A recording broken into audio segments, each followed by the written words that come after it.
Allô,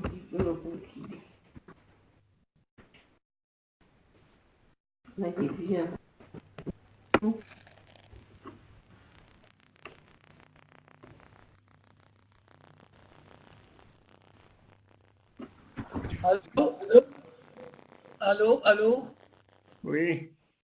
vous Je m'entendez? m'entends là maintenant. Oui, oui, là ça marche. Vous m'entendez? Eh bien, c'est très bien. Un instant, je vous prie.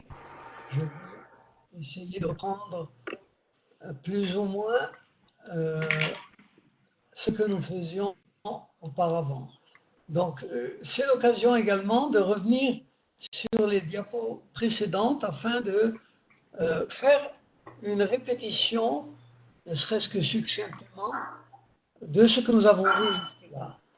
Je vous rappelle la bénédiction, évidemment, la question de base, c'est-à-dire la Déclaration universelle des droits de l'homme et le problème posé par, on va dire, le manque d'esprit de fraternité, pour ne pas dire le crime de Caïn et Abel. Et donc, tous les problèmes que ce crime soulève. Et vous voyez de quelle manière il est décrit dans le contexte biblique. Et surtout, le fait que Caïn ne reconnaît pas sa faute. Et il dira, suis-je le gardien de mon frère? Ensuite, nous avons vu que, en fait, la vie d'un être humain équivaut à toute l'humanité, à la totalité de l'univers.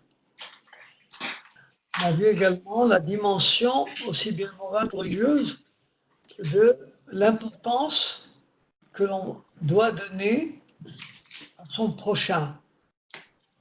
Et donc, on avait dit que les principes de liberté, égalité et fraternité devraient changer d'ordre en quelque sorte. Selon la Bible, le plus central, c'est la fraternité. C'est de la fraternité que dépend le rapport de liberté et encore plus le rapport d'égalité.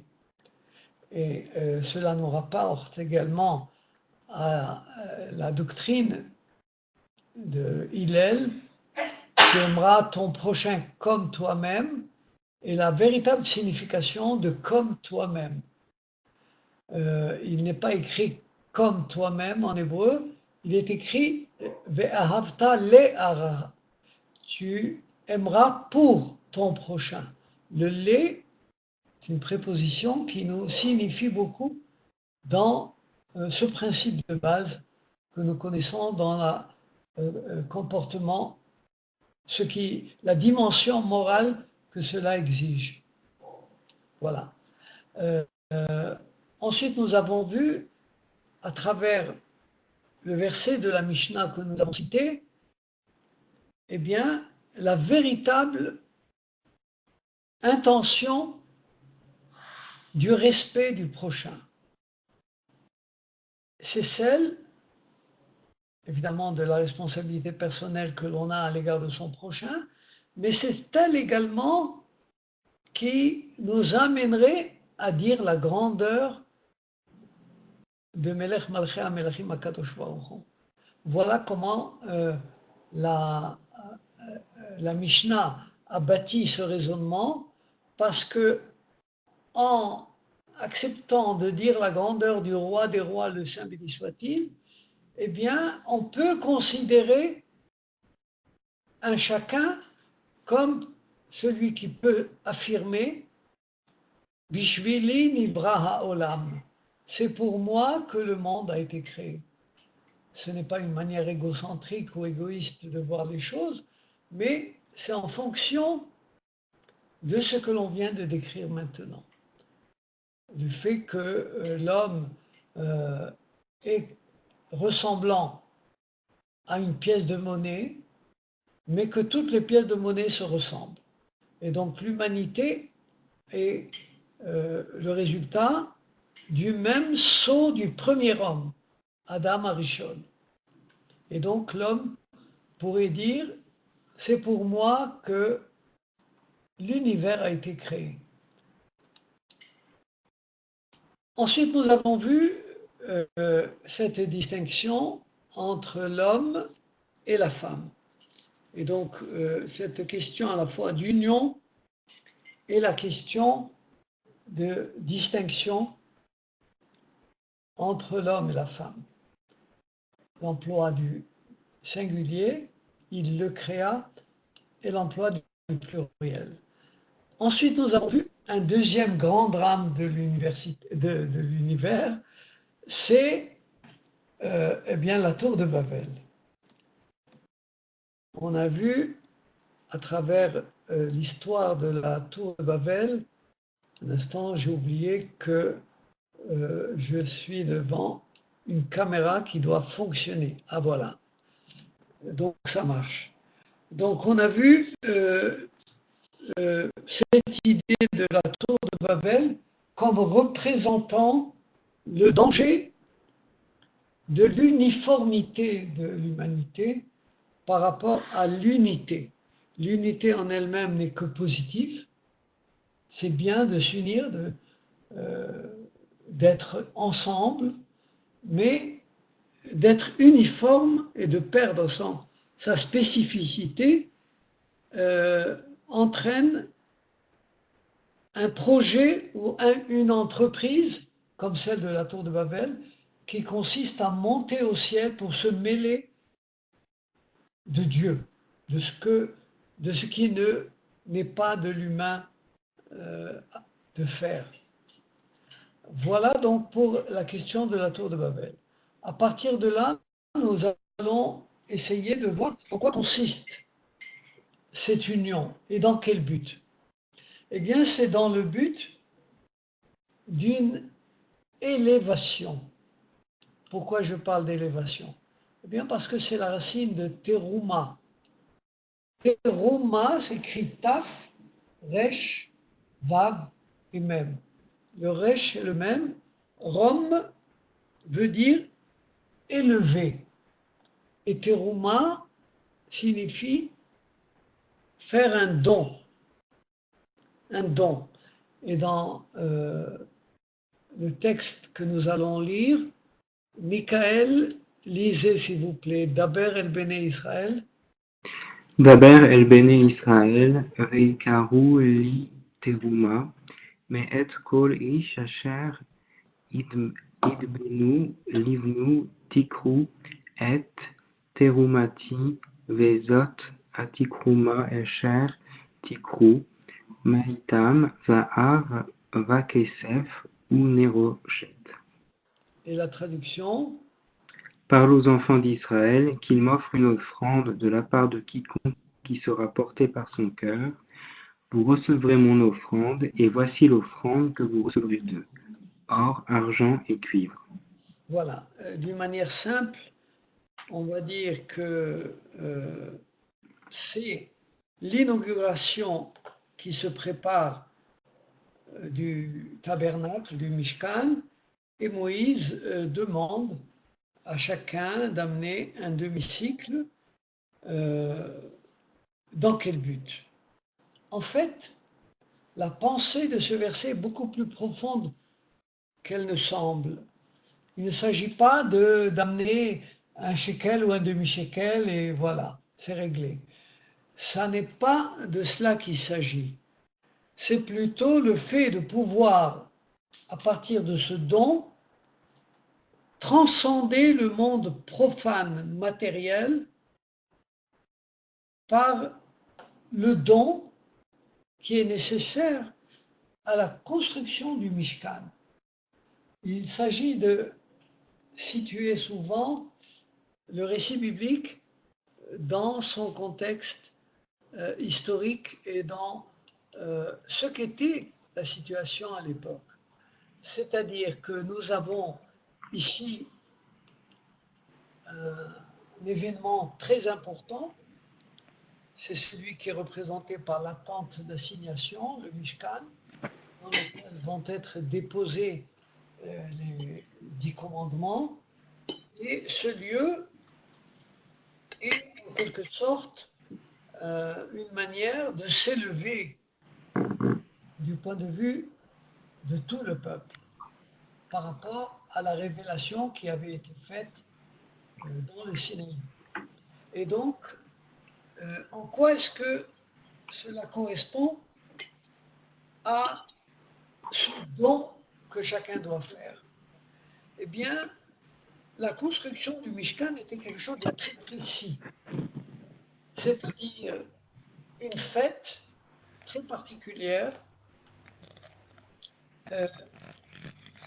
On devait remettre ce don de Khatsi Shekel le premier jour du mois de Hadar, et ce n'est pas par hasard que on fait intervenir le 12e mois du calendrier hébraïque, parce que le mois de Nissan, celui de la libération de l'Égypte, est considéré comme le premier mois. Et donc on devait amener ce demi-cycle le premier Hadar afin que l'on puisse faire l'inauguration du Mishkan au début du mois de Nissan, qui est le premier du mois. Ce qui veut dire tout simplement que tout cela correspondait à un rythme très particulier d'élaboration de la tradition juive. Le mois de Nissan, c'est le mois de Pessah, c'est le mois de la libération. Et donc l'inauguration était importante. Elle était importante parce que chacun devait, d'une manière volontaire, s'élever. Et d'ailleurs, dans le texte que vous avez devant vous, regardez, j'ai souligné à 3 fois le mot terouma. Ikrouli terouma, kol asher idevenu libo tikru et terumati, et enfin, zot terouma. Dans le mot terouma, nous avons rom, reshvav même, qui veut dire haut, élevé. Donc c'est l'idée d'élévation que nous voulons souligner. Et la deuxième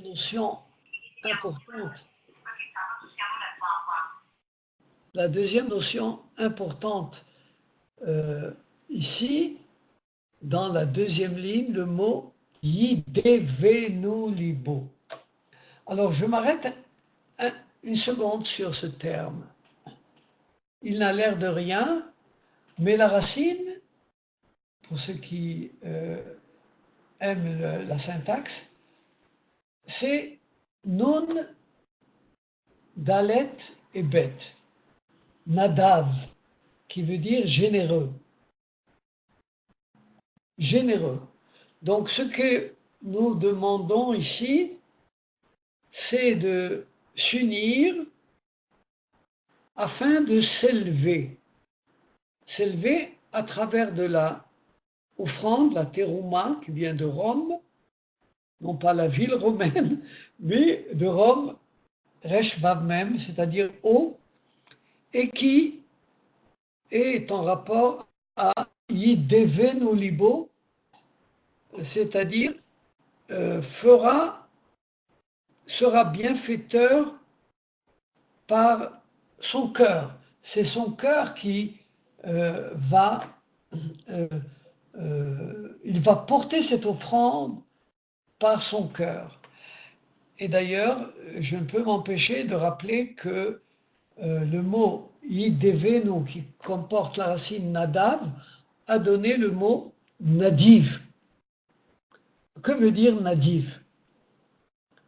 Eh bien, nadiv, dans le langage israélien, c'est le bienfaiteur. Et quand je parle du bienfaiteur, je parle du baron de Rothschild. On dit le baron et de Rothschild est considéré comme Han-Nadiv, le bienfaiteur. C'est celui qui tout au long de sa vie et les générations qui vont suivre, va être un bienfaiteur très célèbre qui, jusqu'à nos jours, continue de donner des œuvres de bienfaisance, évidemment. Alors, donc, le dénombrement dont il est question invite le peuple à faire partie de cette construction du Mishkan. Et ils vont amener chacun, selon ce qu'il veut, ce qui a rapport au demi-cycle. Et vous avez un dessin qui décrit ce que signifie Machatzit. Eric, vous voulez lire, s'il vous plaît? Oui. Allez-y. Zeitenu kol haover al hapekudim maratzit ashekel beshekel Kodesh Maratzit Ashekel Teruma L'Adonai. Pardon. Merci. Chantal, vous allez nous traduire, s'il vous plaît. Ce tribut présenté par tous ceux qui seront compris dans le dénombrement sera d'un demi-cycle selon le poids en cours dans le sanctuaire. Le demi-cycle sera l'offrande réservée au Seigneur. Très bien. Et donc, nous voyons que cette étape, si vous voulez, est importante, non seulement parce qu'elle va permettre de rassembler une offrande qui est réservée au Seigneur et au tabernacle, mais c'est également une manière de dénombrer. C'est amusant de voir que, peut-être un peu par superstition, un peu parce que c'était tout simplement la croyance de l'époque, il était interdit de compter. C'est comme si le fait de compter allait amoindrir la puissance ou le nombre des personnes que l'on va décompter, dénombrer. Et donc c'est la raison pour laquelle on va unifier, amener un demi-cycle. Et machatzit veut dire moitié. Chetzi veut dire moitié. Et donc les proverbes de Salomon vont élargir cette idée de moitié en disant que la moitié est une manière d'être juste, en considérant le juste comme étant celui dont l'œuvre est une œuvre de vie, on va dire, un arbre de vie, Etz Chaim. Et cette expression Etz Chaim est souvent rattachée au fait de pratiquer la croyance. Parce qu'il est dit Etz Chaim hi la machazikim ba. En parlant de la Torah, on va dire c'est un arbre de vie pour ceux qui la tiennent, pour ceux qui la possèdent, pour ceux qui la pratiquent, pour ceux qui croient, etc. Donc voilà de quelle manière on a expliqué la question d'offrande comme étant un moyen de pratiquer avec justice ce qui nous permet la vie, c'est-à-dire la loi, la Torah. La deuxième possibilité de parler d'unité et d'union, c'est évidemment le peuple en lui-même, c'est-à-dire les tribus. Et dans l'Exode 36, on va voir comment Moïse va choisir les deux hommes ayant le plus de génie et de talent pour eh bien, entreprendre cette œuvre et qui serait en mesure d'exécuter l'œuvre de la construction des objets du temple.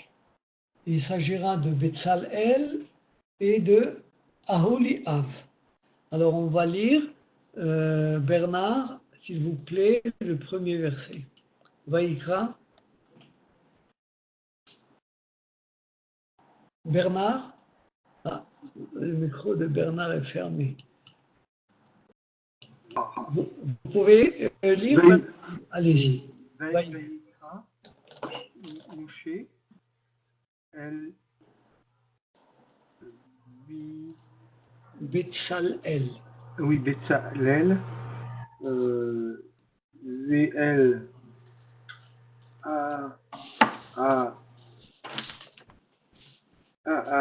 Oholiab, Oui.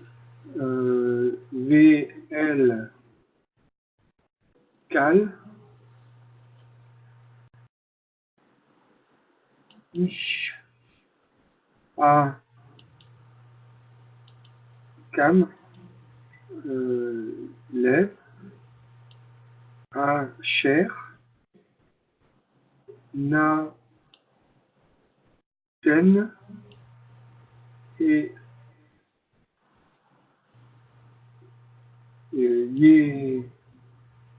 Ah, ça doit être Adonai. Adonai,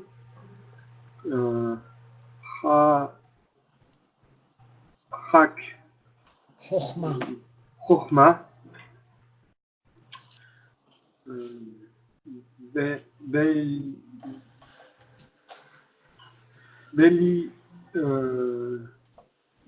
Bélibo. Belibo, Kol, Très bien.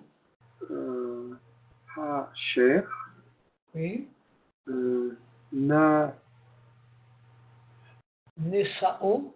Nesao, Libo. Liban, les Va, El A chez la Ra, la A 7, saute, la saute, O, ta. Très bien. Gabriel, s'il vous plaît, lisez la traduction.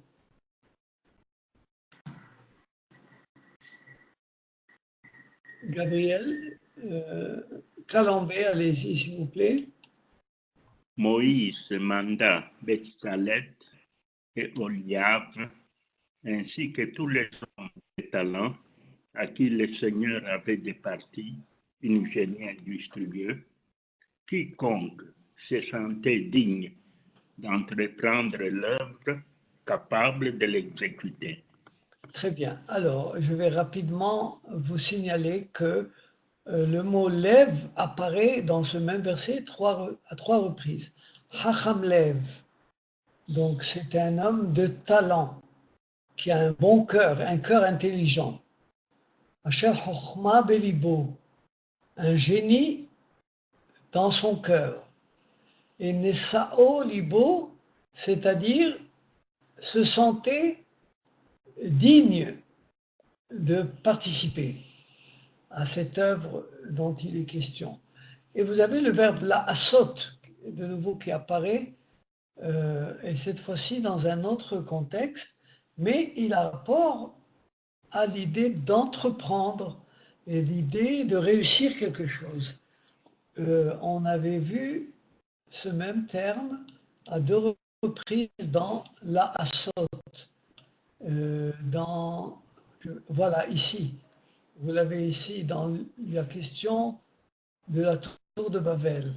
Mais cela, à sorte de la tour de Babel, était, si vous voulez, dans un rapport d'action discutable, on va dire, pour le moindre, tandis que la Hassot, tel qu'il est présenté dans la question du tabernacle d'Aholiav et Betzalel, eh bien, c'est plutôt tout à fait positif. Et donc, c'est l'œuvre de l'exécution à partir d'un génie industriel et d'un talent artistique. Voilà. De plus, le fait que ces deux personnages aient été choisis, c'est parce que précisément, ce sont des frères qui n'étaient pas unis au départ. La tribu de Juda et la tribu de Dan étaient deux tribus tout à fait séparées. D'ailleurs, représentant deux royaumes différents par la suite. Et donc, ici, le fait que Betzalel vienne de la tribu de Juda et Aholiav de la tribu de Dan vont rapporter, si vous voulez, les deux tribus l'une vers l'autre. Et il est écrit Asher lo nasa pene sarim velo nikar shoah lifne dal ki ma'aseh yadav kulam. Là, vous avez une citation du livre de Job où il est question de l'homme qui ne prend pas parti pour les grands et ne favorise pas le riche contre le pauvre, en considérant qu'ils sont tous égaux, l'œuvre de la main de Dieu. Alors, Betzalel, on a déjà vu le mot Tzel, qui veut dire l'ombre, à l'image de, et donc le mot Betzalel nous rapporte à ce que nous venons de dire, Betzelem Elohim, à l'image de Dieu. Et Aholiav, eh bien, c'est l'idée plutôt de tante et de père. Père, c'est Av. Et donc, on sait que Bilha est l'une des maîtresses de Jacob, et Léa est la seconde femme de Jacob. Et voilà donc une union, on va dire, du point de vue de la descendance, de la progéniture et des deux frères, des deux tribus. Et enfin, l'idée dans tout ça, c'est d'arriver à cet effet très bien résumé, symboliquement, par ce petit proverbe qui veut nous faire plaisir en lisant ce tout petit proverbe. Chantal Bevakasha. Kamaim, apanim, lapanim, ken, lev, Adam, la Adam. Alors, Eric va nous traduire. Comme dans l'eau, le visage répond au visage. Ainsi, les cœurs des hommes répondent aux hommes. Voilà, donc c'est tout à fait clair. La question, très brièvement, dans laquelle les commentateurs expliquent cela, eh bien, c'est d'abord Rashi. Rashi est le plus littéral, le plus logique, je me permets de dire le meilleur des commentateurs possibles de la Bible. Il dit ceci, Kamaim panim labadim, ken lev adam la adam, veut dire que l'eau reflète ce que l'on présente, ce que l'on met devant. C'est tout simplement ça la signification. À vous maintenant de voir comment ce verset illustre les faits que l'on veut signaler. parce que, évidemment, le verset dans le Proverbe va bien plus loin. Il veut parler de ce que l'on pourrait considérer comme l'empathie psychologiquement, ou bien même des notions plus modernes telles que l'intelligence émotionnelle qui se reflète dans le visage de l'homme comme l'eau reflète le visage. Et donc il est question de lèvres qui veut dire le cœur et en même temps le cœur des hommes qui répondent l'un à l'autre. Voilà une bonne manière de terminer notre rencontre en disant que ici, Ab Echad Lekulanu, Halo veut dire n'est-ce pas que Ab Echad Lekulanu, nous n'avons qu'un seul Père. Et la même question, Halo El Echad Baira'anu, n'est-ce pas qu'un seul Dieu nous a créés? Madoua Nivgad Ish Be'achiv, pourquoi allons-nous trahir son prochain, son frère, les Chalel Berit Avotenu, et déshonorer, eh bien, l'alliance de nos pères. Voilà donc un verset qui résume tout ce que nous avons dit, et il est intéressant de signaler que le contexte dans lequel le prophète Malachi dit ce verset, c'est lorsqu'il se rend compte qu'il y a énormément de trahison entre les Hébreux et d'actes d'adultère commis au sein du peuple. Et donc il se révolte comme un prophète conscient du danger et nous dit attention, nous n'avons qu'un seul Dieu, nous n'avons qu'un seul Père. Et donc, faites attention à l'alliance de nos pères. À côté de cette explication évidente, nous avons, pour terminer, d'autres commentateurs qui, d'une manière surprenante, vont dire attention, Avechad veut dire, nous dira Even Ezra, l'un des prophètes, l'un des commentateurs du Moyen-Âge d'Espagne. Av Echad veut dire un seul père, et on se réfère à Jacob, le patriarche Jacob. Voilà une possibilité. Mais comme toujours, il y aura d'autres avis. Par exemple, le Metsudat David, un autre commentateur, va dire non. Le seul véritable père, c'est Adam. Et enfin, pour terminer, la grande partie des commentateurs diront non, il s'agit de l'Éternel. Hachem, c'est le véritable père. Bien plus qu'Adam et bien plus que Jacob.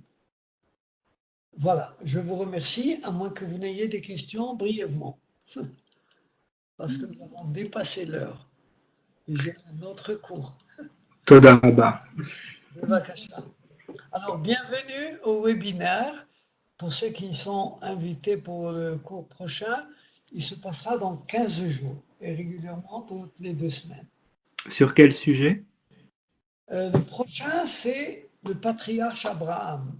Oula. Abraham, voilà. C'est pas de moi qu'il s'agit, c'est de lui. Okay. Merci Abraham, merci. Okay. Bienvenue et Leitraot. Leitraot. Merci. Leitraot. Toda. Toda Tamarach. Merci beaucoup. Shalom, shalom. Shalom. Shalom à tous. Shalom.